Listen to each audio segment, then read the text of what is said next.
Millionaire saw girl selling his lost daughter's teddy bear. "It was my father's," the girl said. He then discovered the truth that made him live again.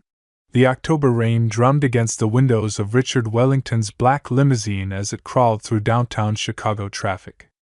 At 45, Richard had everything money could buy, yet his heart felt as empty as the mansion he called home. His steel-gray eyes stared blankly at the city streets, seeing nothing but the endless parade of his lonely existence. "Sir, there's a bit of congestion ahead," his driver, Thomas, announced through the intercom. Richard barely acknowledged him. He was returning from another pointless board meeting at Wellington Industries, another day of making millions while feeling absolutely nothing. 8 years had passed since his world shattered into a million pieces, and he built walls around his heart so high that nothing could reach him anymore. The rain grew heavier, matching the storm that perpetually raged inside his chest. He tried everything to fill the void: expensive vacations, luxury cars, even dating women who only wanted his money. Nothing worked. Nothing could replace what he'd lost. As the limousine slowed to a crawl near Lincoln Park, something caught his attention through the rain-streaked window. On the sidewalk, beneath a flickering streetlight, sat a small figure hunched on a worn cardboard box. A little girl, no more than 7 years old, with tangled blonde hair and clothes that had seen far better days. Before her, spread on a tattered blanket, was an array of toys: dolls with missing limbs, broken toy cars, and stuffed animals with matted fur. But it wasn't just any collection of toys that made Richard's breath catch in his throat and his heart stop beating for several terrifying seconds. There, sitting prominently among the other items like a beacon calling to him from his past, was a small brown teddy bear with a distinctive red bow tie and a missing left ear. Richard's hands began to shake uncontrollably. His breathing became shallow as memories flooded back like a dam bursting open after years of holding back an ocean of grief. Sarah's teddy bear. His daughter's most precious possession, the one she'd clutched every single night until that horrible day when everything changed forever. "Stop the car," he whispered, his voice barely audible over the pounding rain. "Sir? I'm sorry, I didn't hear. Stop the car now." Richard's voice cracked with raw emotion, surprising even himself. The limousine pulled over immediately, and Richard stumbled out into the cold October rain. His expensive Italian leather shoes splashed through dirty puddles as he approached the little girl with trembling legs. She looked up at him with the most beautiful emerald green eyes he'd ever seen, eyes that reminded him so painfully of Sarah's that his chest tightened with grief. "Hello there," Richard said gently, kneeling down despite his $1,000 Armani suit getting completely soaked. "What's your name, sweetheart?" "Emma," the girl replied, her voice small but surprisingly brave for someone so young.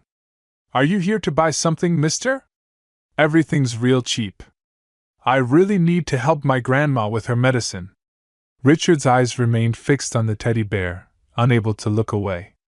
Every single detail was exactly as he remembered: the faded brown fur worn smooth from countless hugs, the crooked stitching where 7-year-old Sarah had operated on it with her toy doctor kit, even the tiny chocolate stain from the ice cream she'd spilled on it the day before the accident. "That teddy bear," Richard said, his voice thick with emotion he couldn't control. "Where did you get it, honey?" Emma picked up the bear protectively, holding it close to her chest. "This is Mr. Button's. My daddy gave him to me when I was little, but—" Her little face crumpled with sadness that no child should ever have to carry. "But what, sweetheart? He went away when I was just a tiny baby. Grandma says he couldn't handle being a daddy, so he left me and never came back. But he gave me Mr. Button's before he went away." Emma's eyes filled with tears that broke Richard's heart. "I don't want to sell him, but Grandma's really, really sick, and her medicine costs so much money." Richard felt the world spinning dangerously around him. The teddy bear that had disappeared with his daughter 8 long years ago was here, in the small hands of this precious child whose father had abandoned her. Thunder rumbled overhead as a terrible, impossible thought began to form in Richard's mind. Could it possibly be? "Emma," he said carefully, trying to keep his voice steady. What's your daddy's name? David, she whispered, looking down at her worn sneakers. David Parker. But please don't try to find him, mister.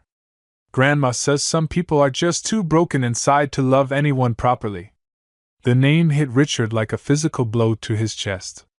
David Parker, the 25-year-old drunk driver who had slammed into his car 8 years ago, killing his beloved daughter Sarah instantly, and then disappeared after posting bail while awaiting trial. As the rain poured down even harder, Richard stared at this beautiful, innocent little girl holding his dead daughter's teddy bear, and realized that his entire life was about to change forever. Richard's mind reeled as he stared at Emma, who clutched Mr. Buttons tighter against her small chest. The rain continued to pour, but he barely felt it anymore.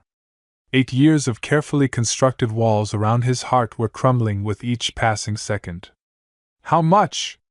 Richard asked quietly, pulling out his wallet with trembling hands. For what, mister? Emma looked confused, her green eyes wide with innocence. For everything. All of it. Richard's voice was rough with emotion. How much for your grandmother's medicine? Emma's face lit up with hope, then quickly dimmed. The doctor said it's gonna cost $3,000 for the whole treatment. But I only made $12 so far. She gestured to the meager pile of coins beside her blanket. Richard pulled out a thick stack of hundreds, his hands still shaking. But as he counted the money, a terrible realization hit him.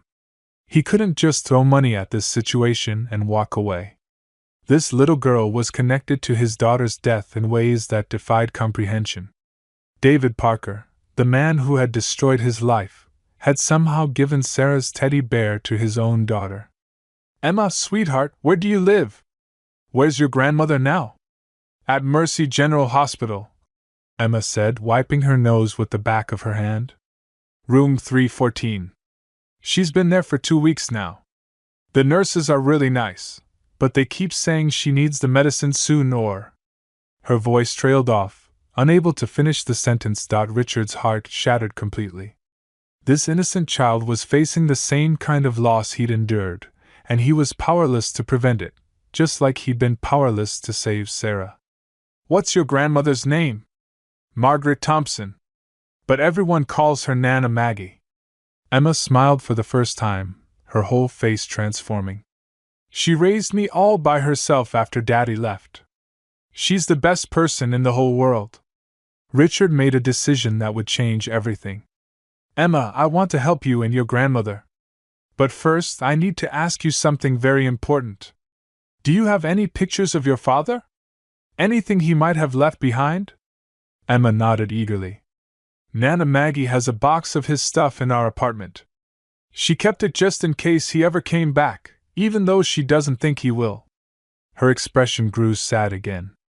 Why do you want to know about my daddy? Did you know him? Richard's chest tightened.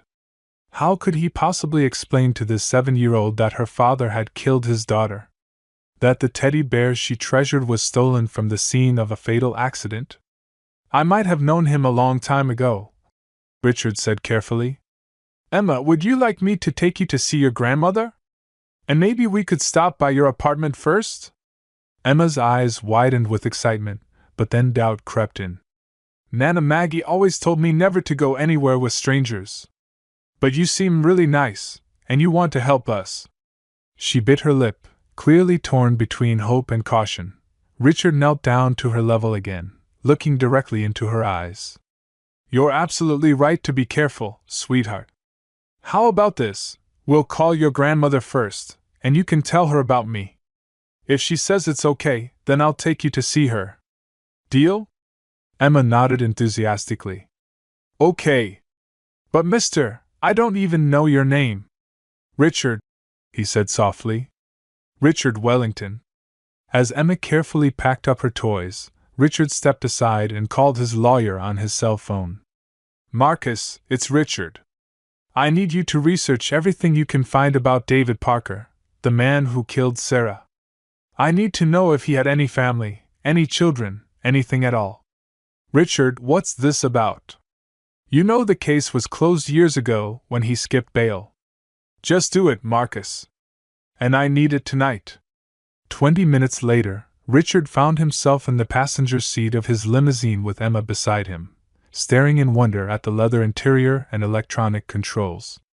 She still held Mr. Buttons protectively, unaware that she was sitting next to the man whose daughter had originally owned that very bear. "This is the fanciest car I've ever seen!" Emma exclaimed, running her small hand along the smooth leather. "Are you like a movie star or something?" Richard managed a small smile despite the turmoil in his heart. "Something like that, sweetheart."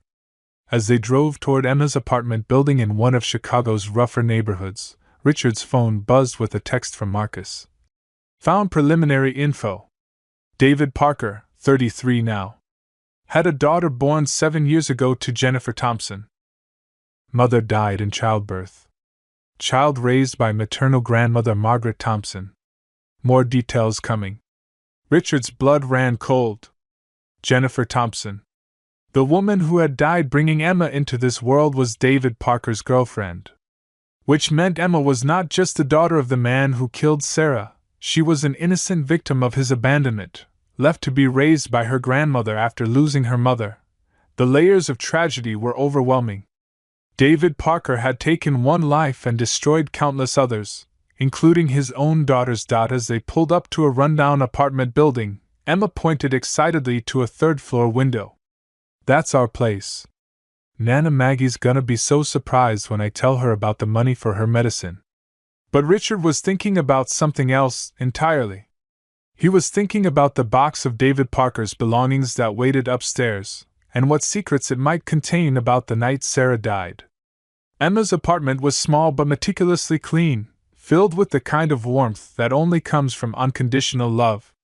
Hand-crocheted doilies covered the worn furniture, and every surface displayed Emma's crayon drawings and school achievements. Richard felt like an intruder in this sacred space built by a grandmother's sacrifice and a little girl's hope. "This is where me and Nana Maggie live," Emma announced proudly, setting Mr. Buttons carefully on the faded floral couch.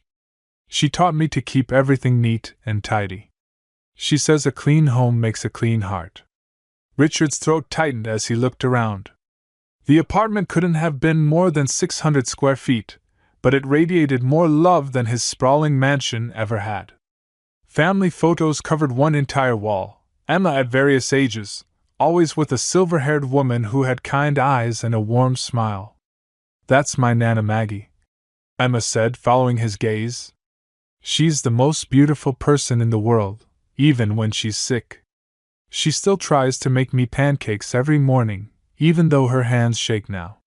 She sounds wonderful," Richard said softly, his heart breaking for this child who was about to lose the only family she'd ever known. Emma disappeared into a small bedroom and returned dragging a cardboard shoebox. "This is Daddy's stuff.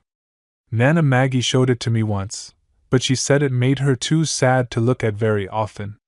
Richard's hands trembled as Emma opened the box. Inside were a few photographs, some letters, a military dog tag, and a small leather journal. The first photograph made Richard's knees nearly buckle. It was David Parker, but not the monster Richard had imagined all these years. The young man in the photo was clean-cut, wearing an army dress uniform, with his arm around a beautiful woman with Emma's green eyes. Both were smiling with the kind of pure joy that comes from new love. "That's my mommy and daddy," Emma said quietly. "Nana Maggie says they loved each other very much, but sometimes love isn't enough when people are hurting inside." Richard picked up the military dog tag with shaking fingers. David M. Parker, U.S. Army, Iraq War veteran. The pieces were starting to come together in ways Richard had never expected. "Nana Maggie told me Daddy was a soldier," Emma continued, settling beside Richard on the couch. "He fought in a war far away, and when he came back, he was different. Sad all the time. She said the war broke something inside him that nobody knew how to fix." Richard opened the leather journal, and his heart stopped. The first entry was dated just 3 months before the accident that killed Sarah. "The nightmares are getting worse. I can't sleep, can't think straight. Jenny's worried about me, and the baby's coming soon. I want to be a good father, but I'm so messed up inside. Started drinking again yesterday. I hate myself for it, but it's the only thing that makes the memories stop. What kind of father will I be if I can't even take care of myself? Richard's hands shook as he turned the pages. Entry after entry detailed David's struggle with what was clearly severe PTSD, his love for Jennifer and his unborn daughter, and his growing dependence on alcohol to cope with his demons. The final entry was dated the night before the accident. Jenny died today. Our beautiful baby girl survived, but Jenny's gone. I can't handle this. I can't handle anything. I'm supposed to take care of Emma, but I can't even take care of myself. Margaret says she'll help, but how can I burden her with my broken life? I took one of Sarah's toys from the hospital. The nurses said it might help Emma bond with something familiar. But I don't deserve to be anyone's father. I'm going to have a drink and think about what to do. Richard's vision blurred with tears. For 8 years, he pictured David Parker as a heartless monster who had carelessly destroyed his family. But the truth was far more complex and tragic. David was a broken veteran who had lost the love of his life and couldn't cope with becoming a single father while battling his own demons. Mr. Richard? Emma's small voice brought him back to the present. Are you okay? You look really sad. Richard wiped his eyes quickly. I'm fine, sweetheart. Just thinking about some sad things that happened a long time ago. Emma climbed onto his lap with the innocent trust that only children possess. Nana Maggie says that sad things make us appreciate the happy things more. And she says that sometimes, when we think everything is broken, God sends us exactly what we need to make it better. Richard held this precious child, the daughter of the man who had killed his own daughter, and felt something shifting deep inside his chest. The rage and hatred he'd carried for 8 years was transforming into something else entirely, understanding, and perhaps even forgiveness. But there was still one more photograph in the box that would change everything. It was a picture of David Parker standing next to a small green car, the same car that had slammed into Richard's vehicle 8 years ago. But in the photo, mounted on the dashboard, Richard could see something that made his blood run cold. A car seat.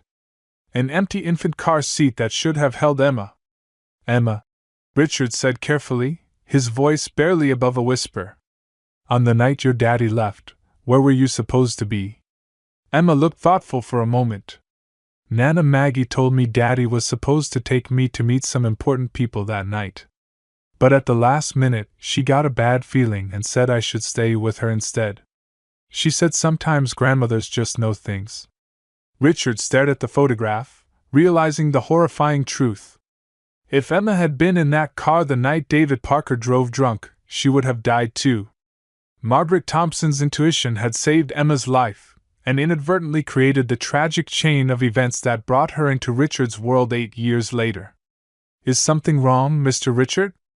Emma asked, noticing how quiet he'd become. Richard looked down at this beautiful, innocent child who had no idea that she should have died the same night as his daughter. 2 little girls, both victims of one man's broken mind and shattered heart. No, sweetheart, he whispered, holding her tighter. Nothing's wrong. But I think it's time we went to see your grandmother. Mercy General Hospital's pediatric wing bustled with evening activity as Richard and Emma walked hand in hand toward room 314. Emma had chatted excitedly during the entire car ride, telling Richard stories about her grandmother's legendary chocolate chip cookies and her habit of singing old country songs while doing dishes. But as they approached Margaret Thompson's room, Emma's steps slowed, and her grip on Richard's hand tightened. Sometimes Nana Maggie looks really sick, Emma whispered, her earlier enthusiasm fading. The tubes and machines scare me. But I pretend to be brave so she won't worry about me. Richard knelt down to Emma's level. You know what? I think your grandmother is lucky to have someone as brave as you. And you don't have to pretend with me, okay? If you're scared, that's perfectly normal. Emma nodded solemnly, then knocked gently on the door. Nana Maggie? It's me, Emma. And I brought a friend. The voice that answered was weak but filled with immediate warmth. "Come in, my precious girl. I've been waiting for you all day." Richard's breath caught as they entered the room. Margaret Thompson was clearly in the advanced stages of her illness. Her skin was pale and thin, and various monitors tracked her vital signs. But her eyes, the same brilliant green as Emma's, sparkled with intelligence and love as she saw her granddaughter. "There's my beautiful girl," Margaret said, opening her arms as Emma carefully climbed onto the bed for a gentle hug. "I was so worried when you didn't come this afternoon. I was working, Nana Maggie. Selling my toys to help pay for your medicine. And look," Emma gestured excitedly toward Richard. "This is Mr. Richard, and he wants to help us." Margaret's eyes shifted to Richard, and he saw a flicker of recognition pass across her face. She studied him carefully, her gaze moving from his expensive suit to his face, and Richard realized she was trying to place him. "Richard Wellington," he said softly, extending his hand. "It's an honor to meet you, Mrs. Thompson." Margaret's intake of breath was sharp and sudden. Her eyes widened as the recognition fully hit her. "Oh my God!" she whispered, her hand flying to her mouth. You're Sarah's father."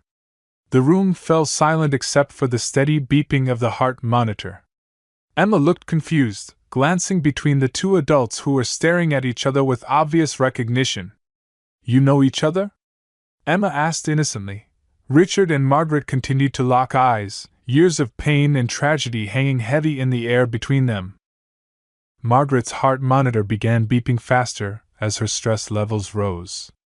"Mrs. Thompson," Richard said carefully, "perhaps Emma could go get some ice cream from the cafeteria while we talk?" Margaret nodded, never taking her eyes off Richard. "Emma, sweetheart, why don't you go downstairs and get us all some ice cream? Here's $5. She reached for her purse with trembling hands. "I'll pay for it," Richard said quickly, handing Emma a $20 bill. "Take your time, sweetheart. Get whatever you want." After Emma skipped out of the room, Margaret's composure crumbled. Tears streamed down her cheeks as she struggled to find words. "I am so sorry," she whispered. "I am so incredibly sorry for what David did to your family.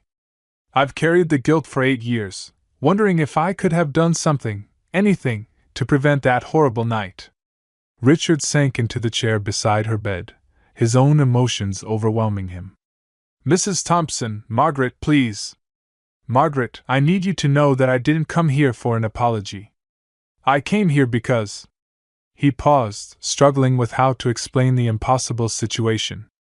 "Because Emma has something that belonged to my daughter." Margaret's face went white. "Oh no. Oh God, no. What does she have?" "A teddy bear. Brown, with a red bow tie and a missing left ear. She calls it Mr. Buttons." Margaret closed her eyes, and fresh tears spilled down her cheeks. "David brought it to her when she was just a few days old. He said he'd found it, and that it would help Emma feel less alone. I never questioned where it came from. I was so focused on helping him cope with Jennifer's death and his own struggles. I read his journal," Richard said quietly. "I understand now what he was going through. The PTSD, losing Jennifer, becoming a single father when he could barely take care of himself." Margaret nodded, her voice breaking.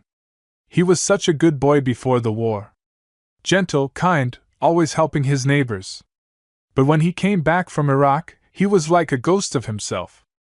The drinking started, the nightmares, the panic attacks. I begged him to get help, but he was too proud, too ashamed." "What happened that night, Margaret?" "I need to know." Margaret took a shaky breath. "David was supposed to take Emma to meet Jennifer's parents for the first time. They lived about an hour away, and David had been drinking all day, grieving for Jennifer. I had a terrible feeling about it, a grandmother's intuition, I suppose. I insisted Emma stay with me that night." Richard's heart pounded. "So Emma was supposed to be in the car?" "Yes," Margaret whispered. "If I hadn't intervened, both little girls would have died that night." David would have killed himself, your precious Sarah, and his own daughter. The guilt of that realization has haunted me every single day since. The weight of the revelation hit Richard like a physical blow. Margaret Thompson had unknowingly saved Emma's life while being unable to save Sarah's. The interconnectedness of their tragedies was almost too much to comprehend. After the accident, Margaret continued, David disappeared completely. He never came back for Emma, never called, never sent money. I think the guilt and shame broke whatever was left of his mind. I raised Emma alone, and I've loved her with every fiber of my being. But I've always carried the knowledge that her father destroyed another family. Richard reached out and took Margaret's hand. You saved Emma's life that night. And you've given her 8 years of love and stability that she never would have had otherwise. You have nothing to feel guilty about. But your daughter, my daughter, is gone, Richard said, his voice thick with emotion. And nothing can bring her back. But Emma is here, and she's alive, and she needs us both now. Margaret squeezed his hand tightly. What are you saying, Richard? Before Richard could answer, Emma's voice echoed from the hallway, singing a cheerful song as she returned with ice cream. Richard and Margaret looked at each other, both understanding that their conversation was about to take a direction that would change all of their lives forever. We'll talk more later, Richard whispered as Emma bounced back into the room. I got chocolate for everyone, Emma announced happily, completely unaware of the earth-shattering conversation that had just taken place. Nana Maggie, you look sad. Are you feeling worse? Margaret forced a smile and patted her bed. No, sweetheart. Actually, I think I might be feeling a little bit better. 3 days later, Richard found himself pacing the marble floors of his mansion study, his mind racing with possibilities and plans.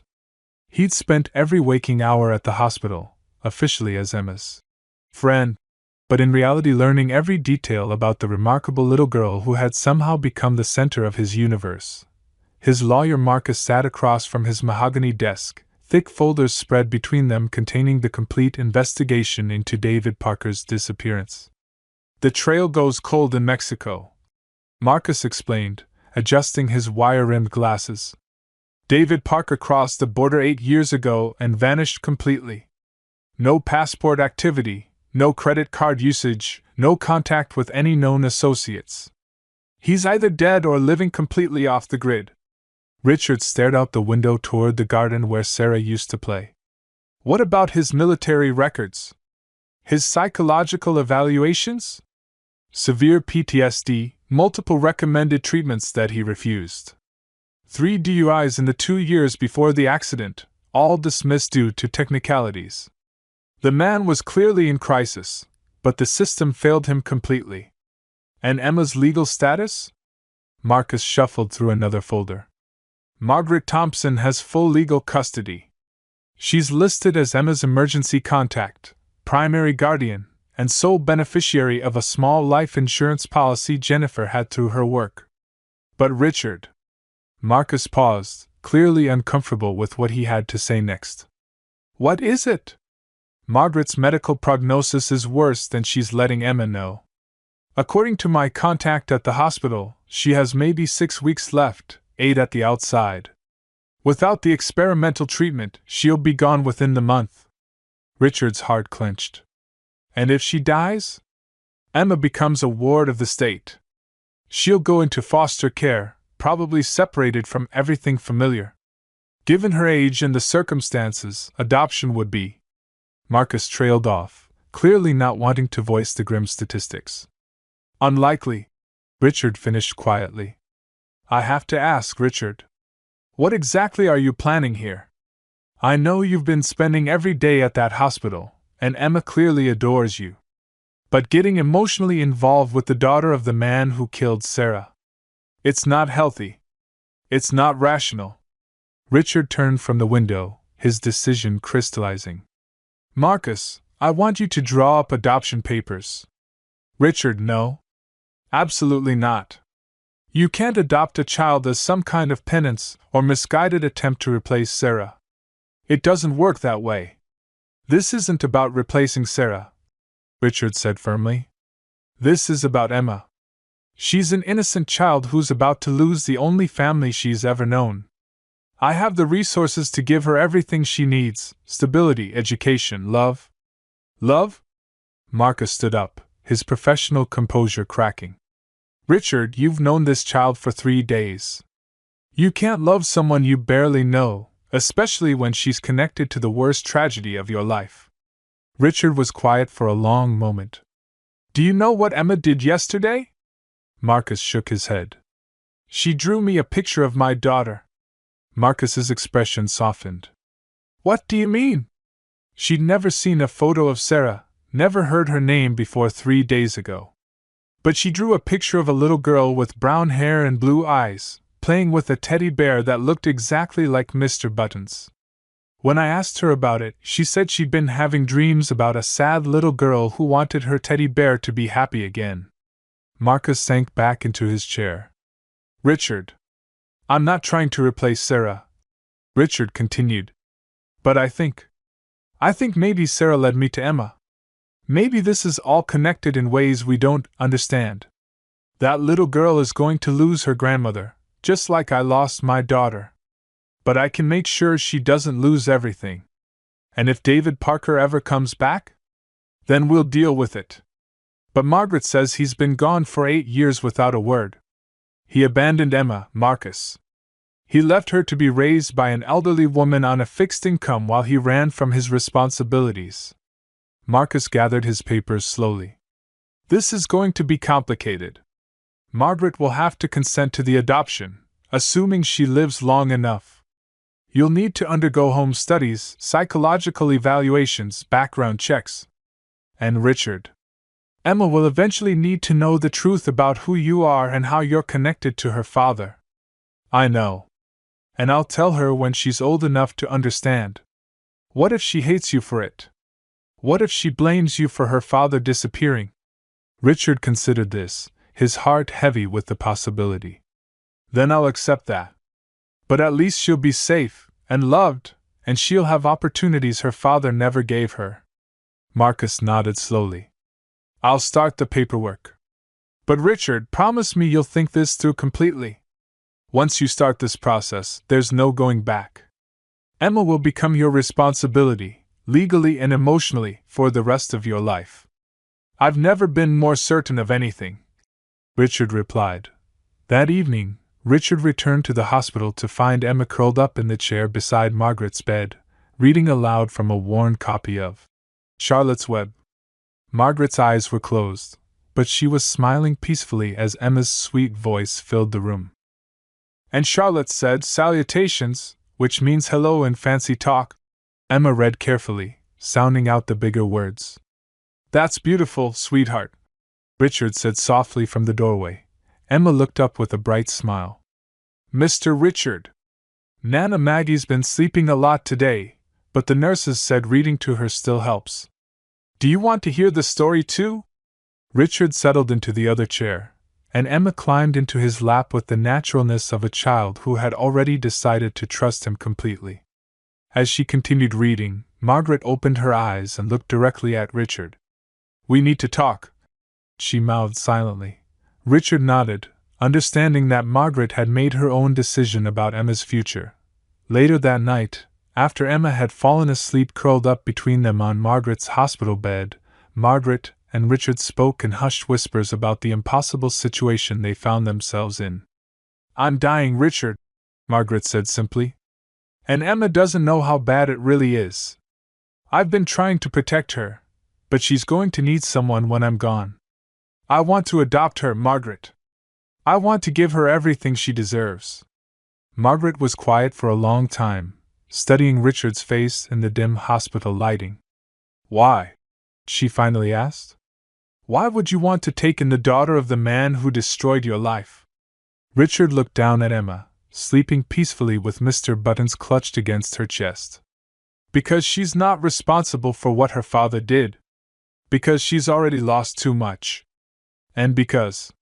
He paused, struggling to put his feelings into words. Because when I look at her, I don't see David Parker's daughter. I see a little girl who needs a father, And I see a chance to maybe do something good with all this pain.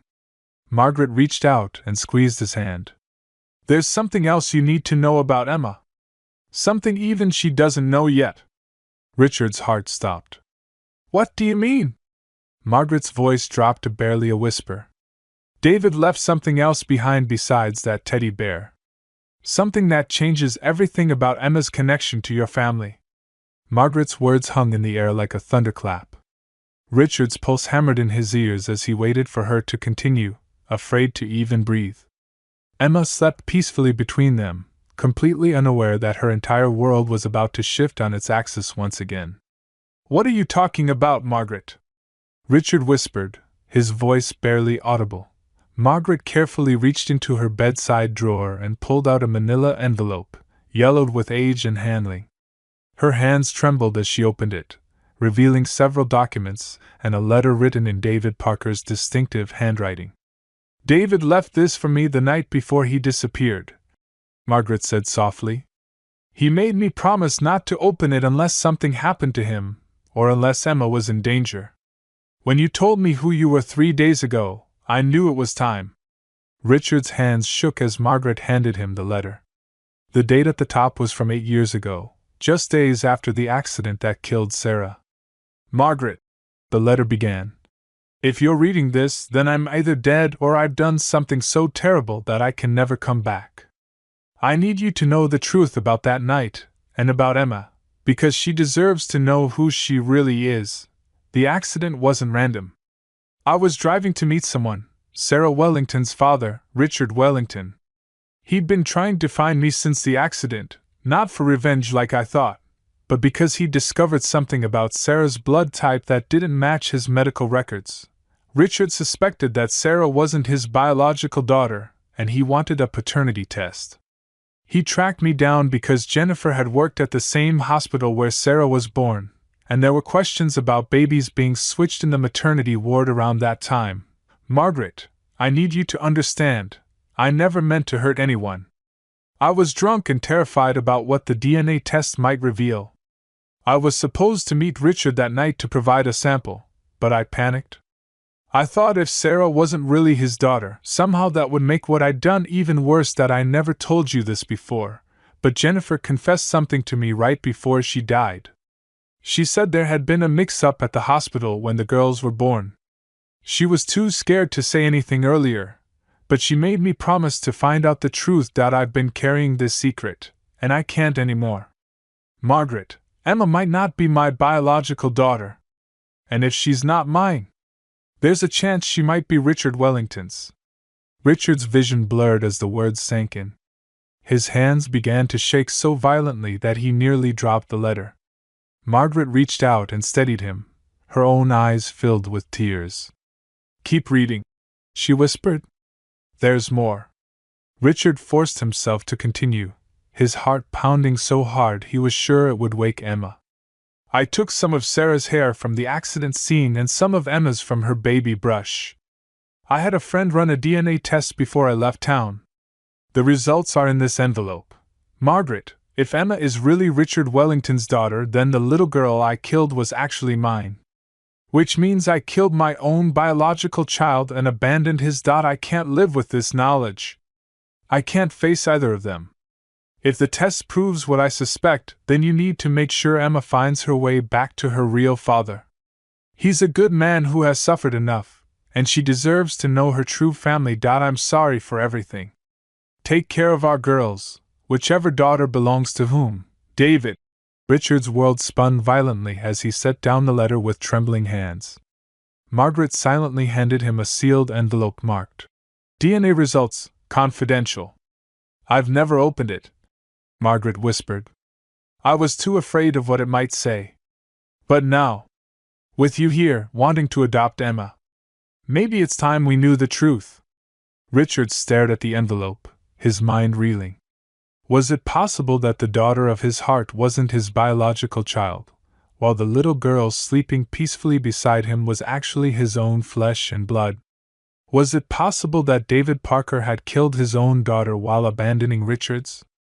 If this is true, Richard said hoarsely, then Emma is your daughter. Margaret finished. And Sarah was David's. The girls were switched at birth, and neither family knew until it was too late. Richard looked down at Emma, really looked at her, and suddenly details he dismissed before came flooding back. Her dimpled chin that matched his own. The way she tilted her head when she was thinking, exactly like he did. Her love of drawing and her meticulous attention to detail, traits that had nothing to do with David Parker but everything to do with Richard's own personality. "Oh my God!" Richard breathed. "Emma is my daughter. My biological daughter." Margaret nodded, tears streaming down her face. "I think so. I've suspected it for years, but I was too afraid to investigate. She doesn't look anything like David or Jennifer, but she has your eyes, your mannerisms, even your stubborn determination." Richard's entire understanding of the past 8 years crumbled and rebuilt itself in seconds. He hadn't just randomly found David Parker's abandoned daughter. He had found his own child, raised by strangers while he grieved for a little girl who was never really his. But Sarah had been his in every way that mattered. He had loved her, raised her, been her father in all the ways that counted. And Emma. Emma was his biological daughter, but David Parker's father in all the ways that had shaped her. "We need to open it," Richard said, his voice stronger now. "We need to know for certain." Margaret nodded and carefully tore open the envelope. Inside was a single sheet of laboratory results. Richard's eyes scanned the technical language until he found the conclusion. Probability of paternity between David M. Parker and subject A, Emma Thompson. 0.02% probability of paternity between Richard J. Wellington and subject A, Emma Thompson. 99.97%. The results were definitive. Emma was Richard Wellington's biological daughter, and by process of elimination, Sarah had been David Parker's. Richard sank back in his chair, overwhelmed by the magnitude of the revelation. For 8 years he had mourned the wrong child while his real daughter grew up believing her father had abandoned her. Emma stirred in her sleep, unconsciously reaching for Richard's hand. Even in sleep, she sought comfort from her biological father, a father she had never known she belonged to. "What do we do now?" Margaret whispered. Richard looked at this brave woman who had raised his daughter with such love and devotion, and then down at Emma, who had no idea that her entire identity was about to change. "No," Richard said quietly. "We figure out how to tell her that everything she thought she knew about her family was wrong. And we pray that love is stronger than biology, because no matter what that test says, you're still her grandmother in every way that matters." But even as he spoke, Richard's mind was racing with the implications. Emma wasn't just a child he wanted to adopt out of kindness, she was his own daughter, coming home at last. The question now was whether she would want him as her father, once she learned the truth about the man she'd always believed was her dad. 2 weeks had passed since the DNA revelation, and Richard found himself sitting in a small Chicago diner at 6 a.m., staring at a cup of coffee that had long since gone cold. Across from him sat Dr. Patricia Hayes, a child psychologist whom Marcus had recommended for help navigating the impossible conversation that lay ahead. "There's no perfect way to tell a 7-year-old that everything she believes about her identity is wrong," Dr. Hayes said gently. "But Emma is remarkably resilient, and she already trusts you completely. That's going to be crucial." Richard ran his hands through his hair, exhaustion evident in every line of his face. "How do I tell her that the father she's been missing her whole life actually killed the little girl she was switched with at birth? How do I explain that I'm her real father, but that I've been mourning another man's daughter for 8 years? You tell her the truth, but you do it slowly, with love, and with Margaret's help. Children are more adaptable than we give them credit for, especially when they feel secure in their relationships." Richard's phone buzzed with a text from the hospital. "Margaret asking for you. Please come soon. Nurse Jennifer." Dr. Hayes noticed his expression change. "Is everything okay?" "Margaret's getting worse. Emma doesn't know how serious it is, but I think Margaret wants to tell her about the DNA results before." He couldn't finish the sentence. 20 minutes later, Richard found Margaret sitting up in her hospital bed, more alert than she'd been in days. Emma was at school, giving them time to talk privately. "I've been thinking about our conversation all night," Margaret said without preamble. "We need to tell Emma the truth today. All of it. Are you sure she's ready?" Margaret's laugh was weak but determined. "Richard, that little girl has handled more loss and disappointment in her 7 years than most adults face in a lifetime. She's stronger than you know. But the truth about David, about what he did, will be devastating, yes. But she deserves to know who her real father is before I'm gone. She deserves to understand that she was never abandoned, that you've been looking for her without knowing it." Richard sat beside her bed, taking her frail hand in his. "How do we do this?" "Together. When she gets here after school, we sit her down and we tell her that we've discovered something amazing about her family. We start with the positive, that she has a father who loves her and wants her. Then we explain about the hospital mix-up, gently. And David?" Margaret's expression hardened slightly. "We tell her that the man she thought was her father was very sick in his mind, and that he made terrible choices that hurt people. But we also tell her that he loved her enough to make sure she stayed with me that night, even if he didn't understand why." At 3:30 p.m., Emma burst into the hospital room with her usual exuberance, her backpack flying behind her and her blonde hair in wild disarray. "Nana Maggie! Mr. Richard! Guess what happened at school today?" She climbed carefully onto Margaret's bed, chattering about her art project and a new friend named Katie. Richard's heart clenched as he watched her animated face, knowing that her innocent joy was about to be shaken to its core. "Emma, sweetheart," Margaret said gently, "Mr. Richard and I need to talk to you about something very important. Something about your family." Emma's expression immediately grew serious. At 7 years old, she'd already learned that important family talks usually meant bad news. "Is it about my daddy? Did something happen to him?" Richard and Margaret exchanged glances. This was it, the moment that would change everything. "Emma," Richard said softly, "what would you say if I told you that we discovered something wonderful about your family? Something that means you're even more special than we already knew?" Emma tilted her head thoughtfully. "Like what?" Margaret took a deep breath. "Sweetheart, do you remember when we talked about how sometimes the doctors at hospitals make mistakes?" Emma nodded. "Well, when you were born, the doctors made a very special kind of mistake. They accidentally gave you to the wrong family at first." Emma's eyes widened. "What do you mean?" Richard leaned forward, his heart pounding. "Emma, honey, it turns out that you're not David Parker's daughter. You're my daughter. My biological daughter." The room fell silent except for the steady beeping of Margaret's monitors.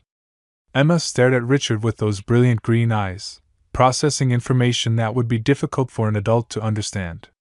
But if I'm your daughter," Emma said slowly, "then where's your other little girl? The one in the pictures at your house?" Richard's throat tightened. Emma had noticed Sarah's photographs during their visits to his mansion to discuss the adoption plans. "Emma," Margaret said gently, "Sarah was your daddy David's real daughter. The doctors switched you two when you were babies, and nobody knew until now." Emma was quiet for a long moment, her 7-year-old mind working through the implications. "So Sarah was my sister? Kind of?" "In a way, yes," Richard said. "You were both born on the same day, in the same hospital. You grew up in each other's families. Where is she now? Can I meet her?" This was the moment Richard had been dreading. He knelt down beside Margaret's bed so he was at Emma's eye level. "Emma, sweetheart, Sarah died when she was 7 years old. There was a very bad car accident." Emma's face crumpled with immediate grief for a sister she'd never known. "She died? But she was just a little girl like me." "Yes, she was. And she was very loved, just like you are." Emma was quiet for several minutes, tears streaming down her cheeks. When she finally spoke, Her question broke Richard's heart. Was my daddy David driving the car that hurt Sarah? Richard and Margaret looked at each other, knowing there was no way to soften this blow. Yes, Emma, Margaret said quietly. David was driving the car. He was very sick in his mind, and he'd been drinking alcohol, which made him make very bad choices. Emma's sobs were heartbreaking. So my daddy killed my sister? Emma, Richard said urgently, gathering her into his arms. David Parker wasn't your real daddy. I am. And yes, he made a terrible mistake that hurt our family very badly. But you are not responsible for what he did. You are innocent and perfect and loved. Emma clung to Richard with desperate strength. I don't understand. If you're my real daddy, why didn't you come find me before? Why did I have to live without a daddy for so long? Because I didn't know you existed, sweetheart. I thought Sarah was my daughter, and I thought you were David's. Nobody knew about the mix-up until now. Emma pulled back to look at him, her face streaked with tears. But you know now? Yes. And now I want to be your daddy forever, if you'll let me. I want to take care of you and love you and make sure you never feel alone again.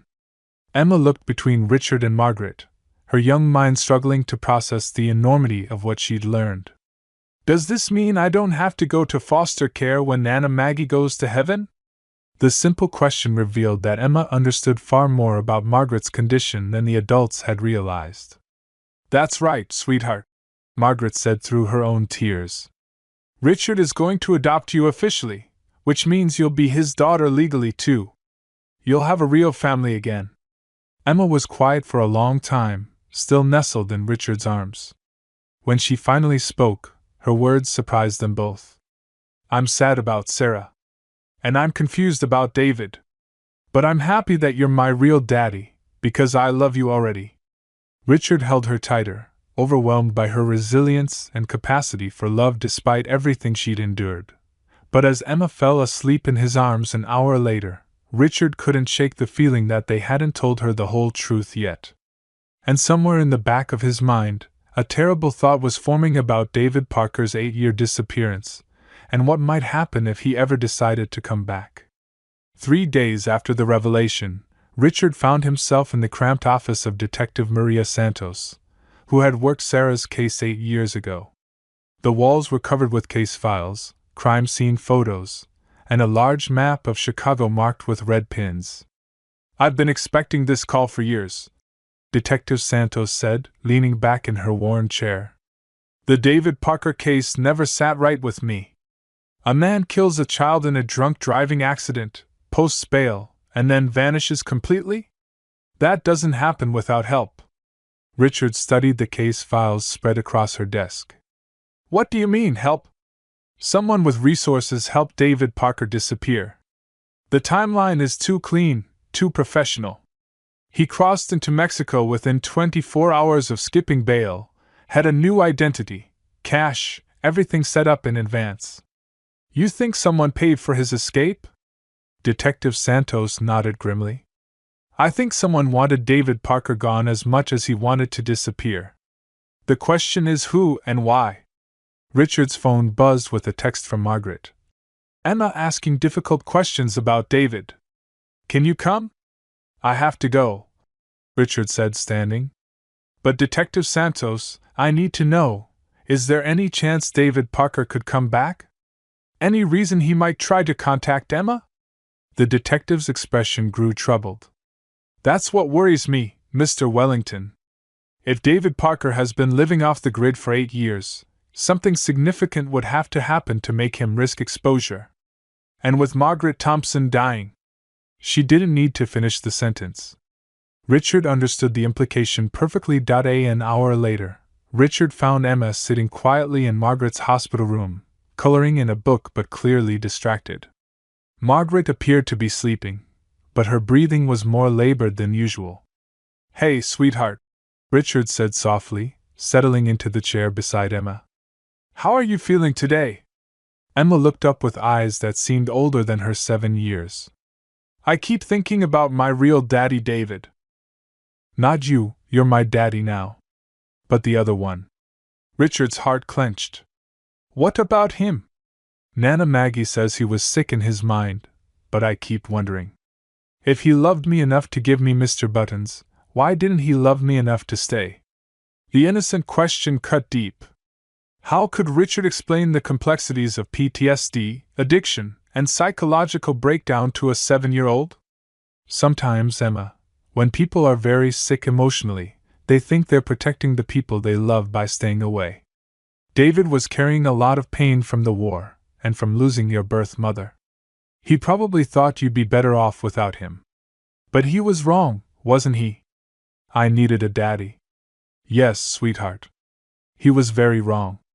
And I'm sorry you had to grow up without knowing that your real daddy was looking for you all along. Emma set down her crayon and climbed into Richard's lap. Can I ask you something really important? Of course. Are you going to leave me too? When things get hard or scary? Richard's throat tightened with emotion. Never, Emma. I promise you, no matter what happens, I will never leave you. You're my daughter, and I love you more than anything in the world. Emma was quiet for a moment. Even if David comes back? Even if he wants me back? The question hit Richard like a physical blow. Emma, why would you think David might come back? I had a dream last night. A really scary dream. A man was watching me from across the street when I was playing at the park.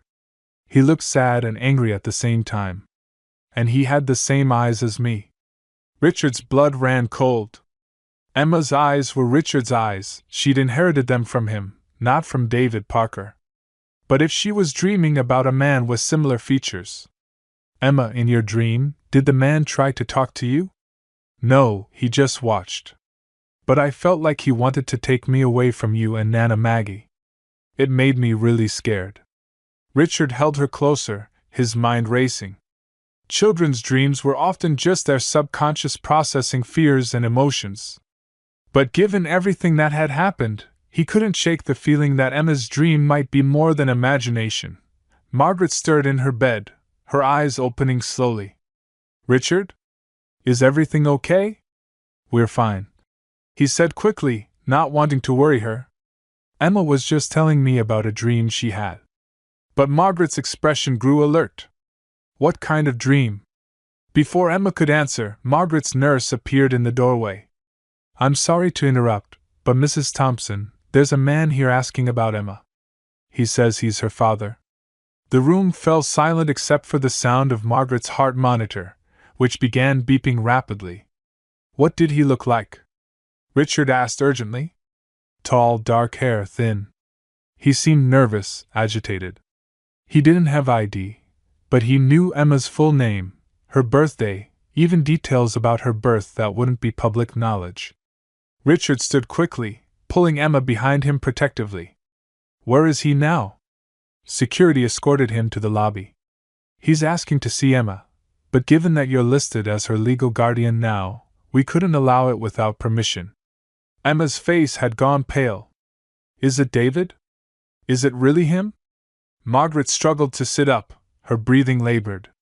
Richard, you need to handle this carefully. If David's back, there's a reason.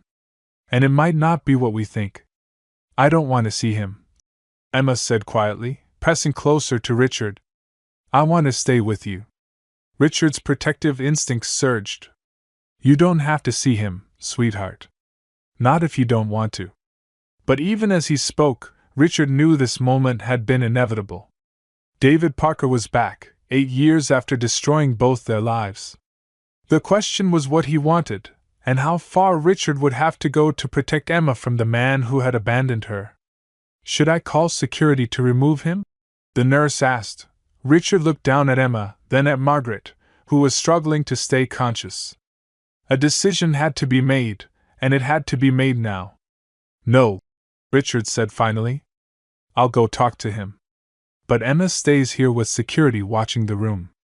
As Richard headed toward the elevator, he couldn't shake the feeling that the next few minutes would determine Emma's future, and whether the fragile family they'd built together would survive David Parker's return. The hospital elevator descended with agonizing slowness as Richard prepared himself to face the man who had haunted his nightmares for 8 years. His hands were steady, but his heart hammered against his ribs with each passing floor. Whatever David Parker wanted, Richard was determined to protect Emma at all costs. The lobby was bustling with typical hospital activity: visitors, staff, patients in wheelchairs. But Richard spotted David immediately. He was sitting alone in a corner chair, his head in his hands, looking nothing like the monster Richard had imagined for so long. David Parker was thin to the point of gauntness, his dark hair streaked with premature gray. His clothes were clean but worn, and his hands shook with what might have been withdrawal, anxiety, or simply exhaustion. When he looked up and saw Richard approaching, his face crumpled with an expression of such profound remorse that Richard almost stopped walking. "Richard Wellington," David said, rising from his chair with obvious effort. I wasn't sure you'd come down." "What do you want, David?" Richard's voice was controlled, but there was steel beneath the surface. "I want to see my daughter." David's voice cracked. "I know I have no right, but I need to see Emma before." "Before what?" David's eyes filled with tears. "Before I turn myself in. I've been running for 8 years, living with what I did to your family, to my own family. I can't run anymore." Richard studied David's face, looking for deception, manipulation, any sign that this was some kind of trick. But all he saw was a broken man consumed by guilt and desperation. "You abandoned Emma," Richard said quietly. "You left her to be raised by her grandmother while you ran from your responsibilities. What could you possibly have to say to her now?" "I know what I did was unforgivable," David whispered. "But I need her to know that I never stopped loving her. That every day I stayed away was because I thought she was better off without me." "She was better off without you," Richard said harshly. "Do you have any idea what she's been through? Margaret is dying, David. Emma is 7 years old, and she's about to lose the only parent she's ever known." David's face went white. "Margaret is dying? Cancer. She has maybe 2 weeks left. Emma doesn't even know how serious it is yet." David sank back into his chair as if his legs couldn't support him. "Oh God. I came back because I heard through contacts that Margaret was sick, but I didn't know. I thought I had time to make things right." "Make things right?" Richard's control was slipping. "You killed my daughter, David. You drove drunk and you killed an innocent child." "I know," David sobbed. "I know what I did. But Richard, there's something else you need to know. Something about that night that I never told anyone." Richard felt a chill run down his spine. "What are you talking about?" David looked around the lobby nervously, then leaned forward, lowering his voice. "The accident wasn't random. I was being followed that night. Someone wanted me to crash." "That's impossible." "You were drunk." "Yes, I was drunk. But I wasn't that drunk when I left the house. Someone spiked my drink at the bar earlier that evening. And there was a car following me, forcing me to drive faster, to take routes I didn't know." Richard stared at David, unable to process what he was hearing. "You're saying someone deliberately caused the accident?" "I'm saying someone wanted me to crash that night, and they didn't care who else got hurt. I've spent 8 years trying to figure out who and why. This is insane. You're trying to blame someone else for your choices." "No." David's voice cracked with desperation. "I'm not trying to escape responsibility. I got behind the wheel drunk, and I killed your daughter. That's on me forever. But Richard, I think someone set us both up that night." "Who? Who would do that?" David pulled a worn manila envelope from his jacket. "I'd been investigating for years, using contacts from my military days. Look at this." Richard reluctantly took the envelope. Inside were photographs, documents, and what appeared to be surveillance reports. "Someone's been watching both our families for years," David continued. "Even before the accident. These photos show men following Margaret and Emma, following you and Sarah. Someone with resources, with connections. Richard's hands shook as he flipped through the photographs. There were indeed pictures of his family, of Emma and Margaret, taken from a distance with telephoto lenses. The dates spanned several years. I don't understand. Why would someone want to hurt our families? I think it has to do with the hospital where the girls were born. I think someone knew about the mix-up and was using it for leverage somehow. But I never found out who or why before I had to run. Richard's mind raced. If David was telling the truth, then everything he believed about the accident was wrong. But it seemed impossible to believe that someone had orchestrated such an elaborate scheme. Even if this is true, Richard said slowly, it doesn't change anything. You still drove drunk. You still killed my daughter. I know. And I'm ready to face the consequences. But Richard, if I'm right, then whoever did this is still out there. And if they know about the DNA test results, if they know you found Emma. David didn't need to finish the sentence. The implication was terrifying. Richard's phone buzzed with an urgent text. Richard, come back now. Something's wrong with Emma. Nurse, I have to go, Richard said, standing abruptly. Please, David called after him. Just let me see her once. Let me apologize. Let me tell her I love her before I turn myself in. Richard paused at the elevator, torn between his protective instincts and a growing sense that there were layers to this story he didn't understand. I'll think about it, he said finally. But David, if you're lying about any of this, if you're trying to manipulate your way back into Emma's life. I'm not, David said firmly. I just want to make peace with my daughter before I spend the rest of my life in prison. As the elevator doors closed, Richard found himself believing David Parker for the first time in 8 years. But that belief brought with it a terrifying new possibility, that Emma might still be in danger from the same people who had destroyed their families 8 years ago. Richard burst into Margaret's hospital room to find chaos. Emma was sobbing hysterically while 2 nurses tried to calm her down. Margaret was unconscious, surrounded by medical equipment that was beeping urgently. What happened? Richard demanded, immediately gathering Emma into his arms. Emma started screaming about 20 minutes ago. Nurse Jennifer explained. She said she saw a man outside the window watching her, but we're on the 3rd floor. Security checked the area but found nothing. Emma clung to Richard with desperate strength. Daddy, I saw him. The man from my dreams. He was standing on the fire escape looking at me through the window. Richard's blood turned to ice. If David was telling the truth about being watched, then Emma might actually be in danger. We're leaving, Richard said decisively. Now. Mr. Wellington, Mrs. Thompson's condition is critical. She may not have much time left. Richard looked at Margaret's unconscious form, his heart breaking. But Emma's safety had to come first.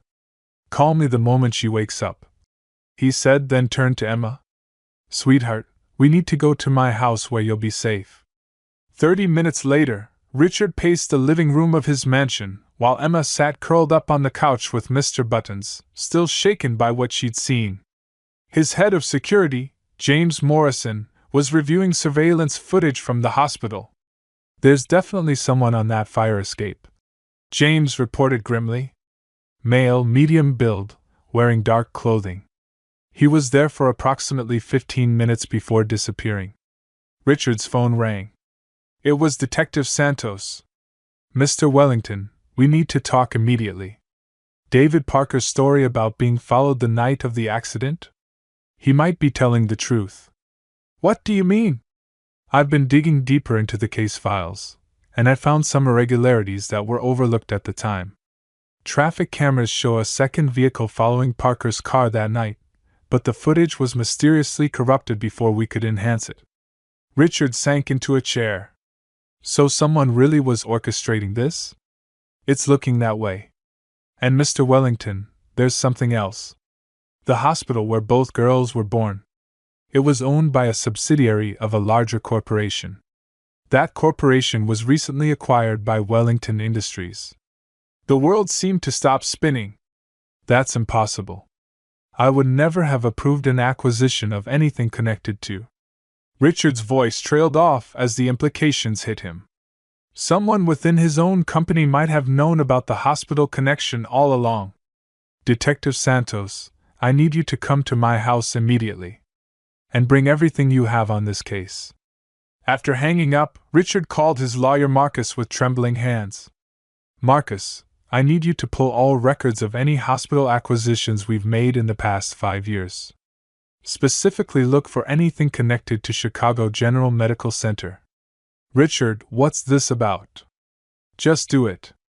And Marcus, I need you to run background checks on every board member, every senior executive, anyone who would have had access to acquisition information. Emma looked up from her coloring book with worried eyes. Daddy, why do you look so scared? Richard forced a smile and sat beside her on the couch. I'm not scared, sweetheart. I'm just trying to solve a puzzle about some bad people who might have hurt our family. The same bad people who made David crash his car? Richard's breath caught. For a 7-year-old, Emma had an unsettling grasp of the situation. Maybe, sweetheart. But you don't need to worry about that. Daddy's going to keep you safe. An hour later, Detective Santos arrived with a thick file of case documents. James Morrison had also discovered something troubling in the mansion's security system. Mr. Wellington, James reported, I found evidence that our security cameras have been accessed remotely multiple times over the past month. Someone's been watching the house. Detective Santos spread crime scene photos across Richard's dining room table.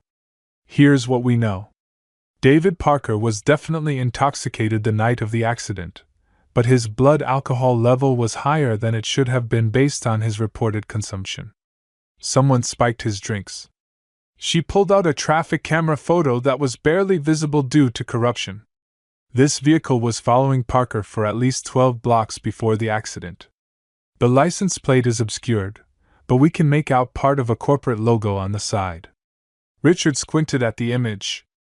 Something about the logo seemed familiar, but he couldn't place it. There's more. Detective Santos continued. I spoke with nurses who worked at Chicago General when both girls were born. 3 of them remember being told to keep quiet about babies being moved between rooms that night. They were told it was for security reasons. Security reasons? Someone with authority at the hospital ordered the baby swap. It wasn't an accident, it was deliberate. Richard's mind reeled. But why? What would anyone gain from switching the babies? Marcus burst through the front door without knocking, his face pale and urgent. Richard, we need to talk privately. Now. They stepped into Richard's study, closing the door behind them. What did you find? Richard asked. Marcus pulled out a thick folder. Chicago General Medical Center was acquired through a shell company 3 years ago. The ultimate parent company is Blackstone Holdings, which is owned by. Marcus paused, clearly struggling with what he had to say. Owned by whom, Marcus? Your father-in-law, Richard. Emma's grandfather. Harold Blackstone. The room spun around Richard as the impossible truth hit him. Harold Blackstone, his ex-wife's father, the man who had blamed Richard for their daughter's death, the man who had sworn revenge against him for surviving the accident that killed Sarah. Harold knew about the baby swap all along. Richard whispered. He orchestrated the entire thing. It gets worse, Marcus said grimly. I found email communications between Harold and several employees at the hospital. They were planning to use the switched identities for some kind of insurance fraud. But when the accident happened and Sarah died, Harold realized he could use the situation to destroy you emotionally instead. Richard staggered backward. He's been manipulating everything for 8 years. He knew Emma was my biological daughter, and he let me grieve for Sarah while Emma grew up in poverty. Richard, there's one more thing. Harold Blackstone is in Chicago. He arrived 2 days ago. As if summoned by their conversation, Richard's phone rang. The caller ID showed Harold Blackstone's name. Hello, Richard. Harold's cold voice said when Richard answered. I believe you have something that belongs to me. Harold, what the hell have you done? I've simply been ensuring that justice was served. You destroyed my family, Richard. Now it's time for me to return the favor. Through the study window, Richard saw a black SUV pulling into his driveway. Emma? Richard shouted, running toward the living room. But when he burst through the door, the room was empty. Emma was gone, and Mr. Buttons lay abandoned on the floor. Richard's world collapsed as he stared at the empty living room. Emma's coloring book lay open on the coffee table, crayons scattered as if she'd been grabbed suddenly. The only sound was the ticking of the grandfather clock and Richard's hammering heartbeat. Emma? He shouted again, his voice echoing through the mansion. James Morrison appeared from the kitchen, his face grim. The back door was forced open. Security cameras showed two men in dark clothing. They had a van waiting in the service alley. Richard's phone buzzed with a text from an unknown number. Union Station. Track 12. 1 hour. Come alone or Emma disappears forever. Detective Santos was already on her radio calling for backup and an APB on Harold Blackstone. Richard, we'll find her. But you can't go to that meeting alone. Like hell I can't, Richard said, grabbing his car keys. Harold has my daughter. I'm not taking any chances with her life. Marcus grabbed his arm. Richard, think about this logically. Harold orchestrated this entire scheme for 8 years. He's not going to just hand Emma back because you show up. Then what do you suggest? Richard's voice was raw with desperation. Detective Santos looked up from her radio. We position officers throughout Union Station, but keep them out of sight. You go to the meeting, but you're not really alone. Richard's phone rang again. Harold Blackstone's name appeared on the screen. I assume you got my message. Harold's voice was cold and calculating. Where is she, Harold? What do you want? What I've always wanted, Richard. For you to understand what it feels like to lose everything you love. I already lost everything 8 years ago when Sarah died. Harold's laugh was bitter. Sarah was never yours, Richard. She was my granddaughter, my blood. And you let her die in that car while you survived. Now you'll know what it feels like to lose your real child. Harold, please. Emma is innocent in all this. She's just a 7-year-old girl who's already lost too much. Innocence is irrelevant, Richard. You took my granddaughter from me. Now I'm taking yours from you. The line went dead. Richard drove toward Union Station with his hands shaking on the steering wheel. Detective Santos followed in an unmarked car with a team of officers, but Richard felt utterly alone. Emma, his daughter, his flesh and blood, was in the hands of a man consumed by 8 years of grief and revenge. Union Station was crowded with evening commuters and travelers. Richard made his way through the bustling terminal toward Track 12, his eyes scanning every face for signs of Harold or Emma. Track 12 led to a train bound for Denver, departing in 30 minutes. Richard found Harold standing near the boarding gate, looking older and more haggard than Richard remembered. But there was no sign of Emma. Where is she? Richard demanded. Safe for now, Harold replied. But that depends entirely on you. What do you want me to do? Harold pulled out a manila envelope. Inside are documents transferring full custody of Emma to me. Sign them, and she lives. Refuse, and she disappears forever. Richard's heart sank.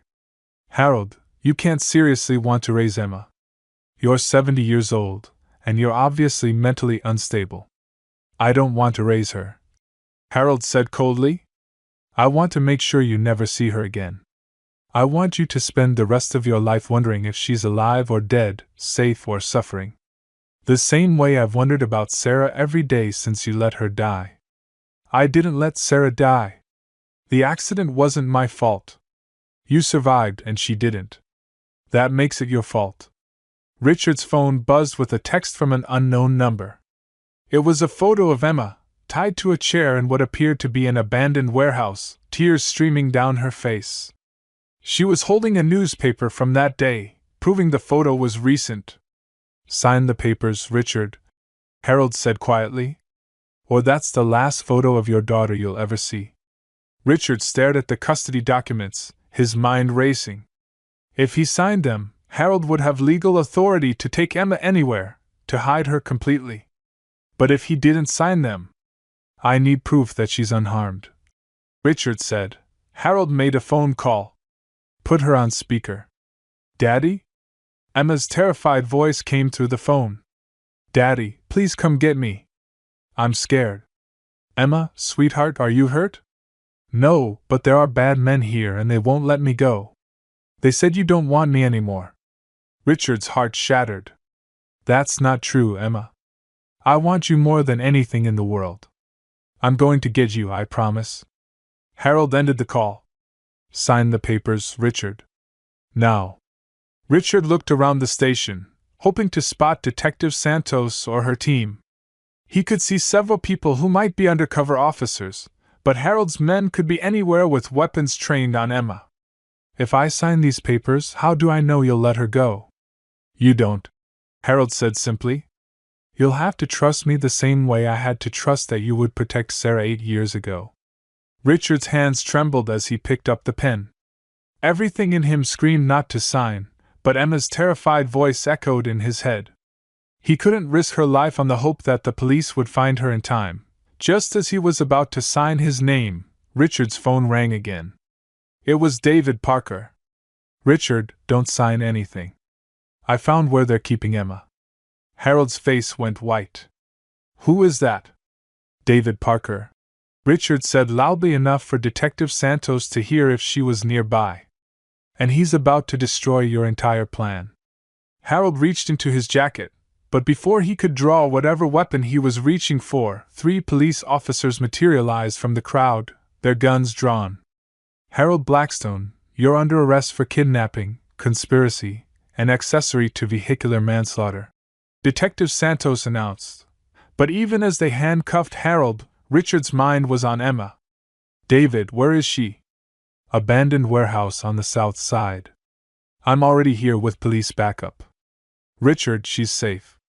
We're bringing her home. As Harold was led away in handcuffs, he looked back at Richard with pure hatred in his eyes. This isn't over, Richard. I'll never stop making you pay for what you took from me. Richard barely heard him. His daughter was safe, and after 8 years of pain and loss, his family was finally going to be whole again. But as he raced toward the warehouse to reunite with Emma, Richard couldn't shake Harold's final words. Men like Harold Blackstone didn't give up easily, and Richard had a feeling this was just the beginning of a much longer battle. The abandoned warehouse on Chicago's south side had been transformed into a crime scene buzzing with police activity. But Richard saw none of it as he ran through the maze of investigators and evidence markers. His only focus was the small figure sitting on the back of an ambulance, wrapped in a police-issued blanket. Emma? Richard called out. She looked up, and despite everything she'd been through, her face lit up with pure joy. Daddy? She cried, jumping down from the ambulance and running into his arms. Richard swept her up, holding her so tightly he was afraid he might hurt her. But Emma clung to him just as desperately, her small body shaking with relief and residual fear. I knew you'd come for me, Emma whispered against his neck. The bad men said you didn't want me anymore, but I knew that wasn't true. Never, Richard said fiercely. I will always come for you, Emma. Always. Over Emma's shoulder, Richard saw David Parker standing awkwardly near a police car, his hands cuffed but his expression filled with relief. Detective Santos approached them. Emma's physically unharmed, she reported. Scared but unharmed. The men who took her are in custody, and they're cooperating fully. Harold's operation is completely dismantled. Richard looked at David, unsure what to say to the man who had both destroyed and saved his family. Thank you, Richard said simply. David nodded, tears in his eyes. She's a brave kid. She never stopped believing you'd find her. Can I say goodbye to her before they take me in? Richard looked down at Emma, who had been listening to the exchange. Emma, David helped save you today. Do you want to say goodbye to him? Emma studied David's face for a long moment. Are you really my birth daddy? The one who gave me Mr. Buttons? Yes, David said quietly. I am. And I'm sorry I couldn't be the father you deserved. Emma wriggled out of Richard's arms and walked over to David.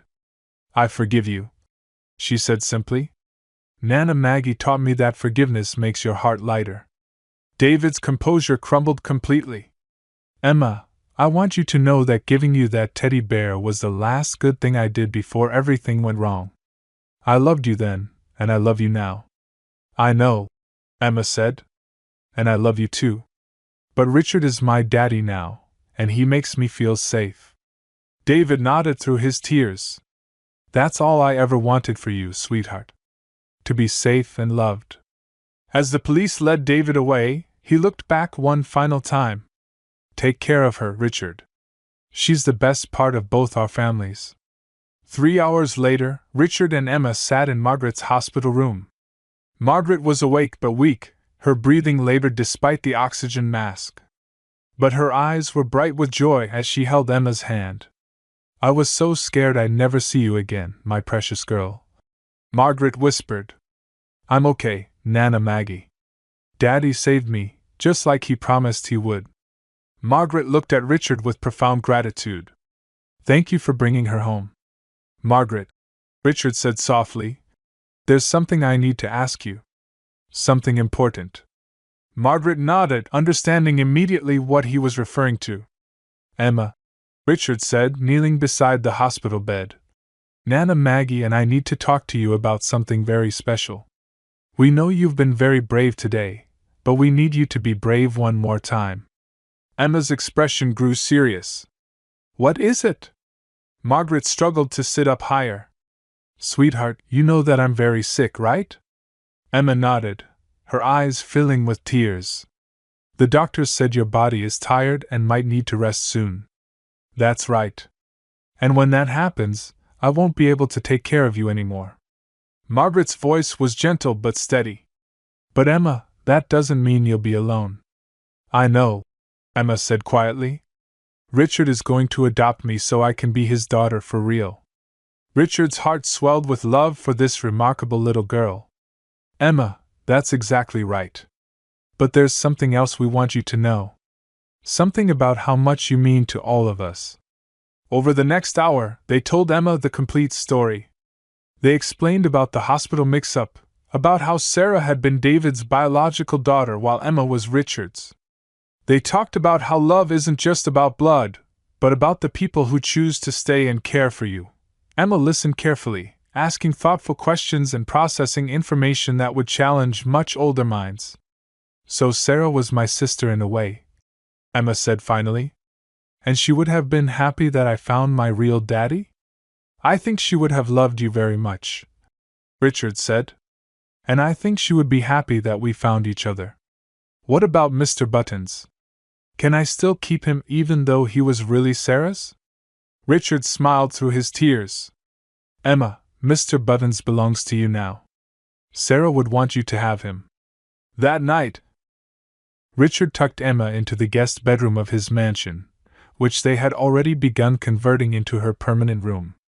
She clutched Mr. Buttons tightly, but for the first time since he'd known her, she seemed truly at peace. Daddy?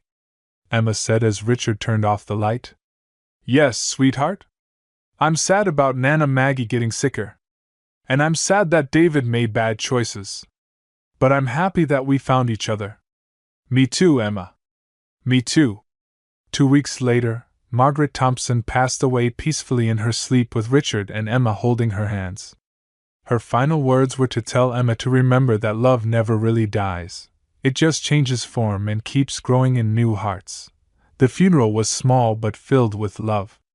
Emma stood between Richard and David, who had been granted permission to attend while awaiting sentencing, and sang Amazing Grace, in a voice pure and clear enough to make angels weep. After the service, David knelt down to Emma's level one last time. I have to go away for a long time, he told her. I have to pay for the mistakes I made. But I want you to know that helping save you was the most important thing I've ever done. Will you write me letters? Emma asked. If your daddy says it's okay. Emma looked at Richard, who nodded. I think that would be fine, as long as the letters are appropriate. Thank you, David said to Richard, for giving her the life I couldn't. 6 months later, Richard stood in the garden of his mansion watching Emma play on the swing set he'd had installed. She was laughing with pure joy, her blonde hair flying in the wind, Mr. Buttons safely tucked in her jacket pocket. Marcus approached with a thick folder. The final adoption papers are complete, he announced. Emma is officially Emma Wellington now. Richard smiled, but his attention remained on his daughter. She had healed remarkably over the past months, her natural resilience and capacity for love shining through despite everything she'd endured. Daddy! Emma called out. Come push me on the swings! As Richard walked toward his daughter, he thought about the journey that had brought them together. Loss and love, tragedy and triumph, all woven together in ways that defied understanding. Emma wasn't a replacement for Sarah, no one could be that. But she was something equally precious, his daughter coming home at last. Harold Blackstone was serving life in prison for kidnapping and conspiracy. David Parker had been sentenced to 15 years but was receiving the psychological help he should have gotten years earlier. The truth about the hospital switch had been revealed, bringing closure to both families. But most importantly, Emma was safe, loved, and home where she belonged. That evening, as Richard read Emma a bedtime story, she looked up at him with those brilliant green eyes that had captured his heart from the very first moment. Daddy, do you think people find their way to each other for a reason? Richard thought about the question carefully. I think sometimes the hardest journeys lead us to exactly where we're supposed to be. I think so too, Emma said sleepily. I think me and you were always meant to be a family. We just had to wait for the right time to find each other. As Emma drifted off to sleep, Richard realized she was absolutely right. Love had brought them through darkness into light, through loss into healing, through separation into reunion. They were finally home, not just in a house, but in each other's hearts, where they had always belonged.